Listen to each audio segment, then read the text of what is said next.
অসমত 4টা সমষ্টিত এইটো যাতে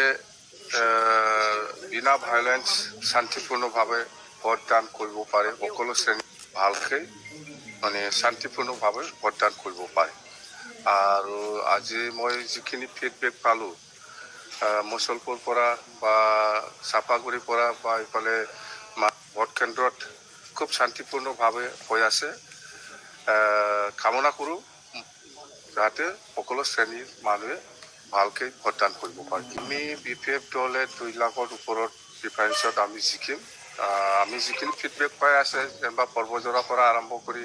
গোসাইগাঁও কোকৰাঝাৰ মুঠতে সকলো সমষ্টিত BTC সমষ্টিত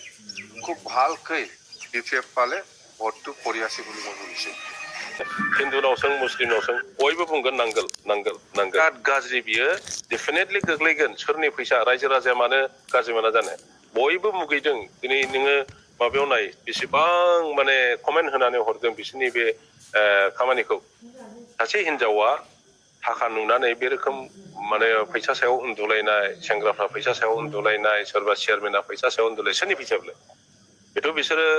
फाथो फाननानै मोननाय फैसा नङाना बिसोरथ' साख्रिबो मावा बिसोरथ' कन्ट्रेक्टरबो नङा बहा मोनदों फैसाखौ बे जाहैबाय BTCनि फैसा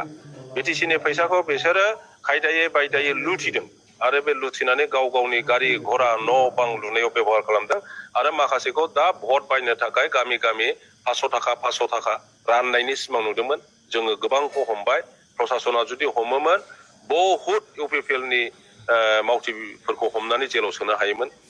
दा जे सुपार 50 होनदों बे सुपार 50आ प्रमद बर' बानायाखै UPPL बानायाखै नोंथांमोनहा मोजाङै बेखौ हगारनानै खाम्फा बरगयारि बानायदों हाग्रामा महिलारिनि दिनाव 2016 सनावनो आङो 25 जन मेधाबी छात्र छात्रीफोरखौ सेनियर IAS सेनियर IPS फोरनि दारैहाय सिलेक्शन खालामनानै दिल्लीयाव आङो UPSC कचिंनि थाखाय फाथायदों आरो बेनि थाखाय जोङो सासेयाव 3 लाख इनभेस्ट खालायोमोन बेनि उनावहाय जोङो जायफ्रा मेट्रिकआव 75 to 85 मार्क्स लादों बिसोरनो जोङो 10,000 करि स्कलारशिप होदोंमोन 85 एन्ड एबाभ मोननायफोरनो 15,000 खै जोङो स्कलारशिप होदों PhD खालामनाय NIT खालामनाय स्टुडेन्ट्सफोरनो जोङो 1 लाख खै फाइनान्शियेल एसिस्टेन्स होदों IIM खालामनाय IIT खालामनाय मेडिकेल फरायनाय बिसोरनो जोङो 2 लाख खै फाइनान्शियेल एसिस्टेन्स होदों जायहा मेट्रिकआव आरो हायार सेकेन्डारियाव स्टेन्ड खालामदों बिसोरनोबो जोङो 3 लाख खै जोङो फाइनान्शियेल एसिस्टेन्स होदों बेफोर खामानिखौ गासिबो जों खालामबोजोबदों दा बिथांमोनहा 25 नि जायगायाव 50 जन खालामदों मोजां खोथा किन्तु बेखौनो नामाकरण होनानै सुपार 50 गावसोरसो खालामदों जों खालामाखै होननानै बुंदों रायजो राजाफोरनि सिगाङाव जेसेबांखि बुङा मानो इन्टेलेक्चुयेल्सफ्रा गासिबो मिन्थिजोबगौ जे बे खामानिखौ खाम्फा बरगयारिया हाग्रामा महिलारिनि दिनावनो खालामदों जे BTC बाकिया नैबे UPPL सरकारनि प्रति जि अनास्था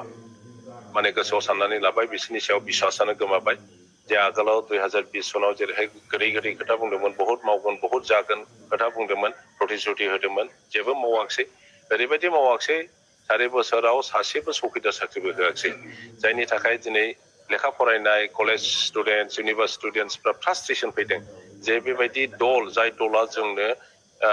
माने LP स्कुलनि मास्टारबो साख्रि होनो हायाखिसै चौकीदार साख्रिबो होनो हायाखिसै बे दलखौ पावाराव दोननांगौब्ला मा जागोन बेनि थाखाय गासिबो यांस्टार्सफ्रा UPPLखौ गारनानै BPFआव फैनानै दा भट होनो थाखाय रेडि जादों रायजो राजाफोरनो जेरैबायदि बहुत माने होगोन मावगोन होननानै बुंदोंमोन जेबो मावाखिसै बरन्स इभिक्सन खालामनायखौ नुबाय जि न' बानायदों बेखौ दाबो बे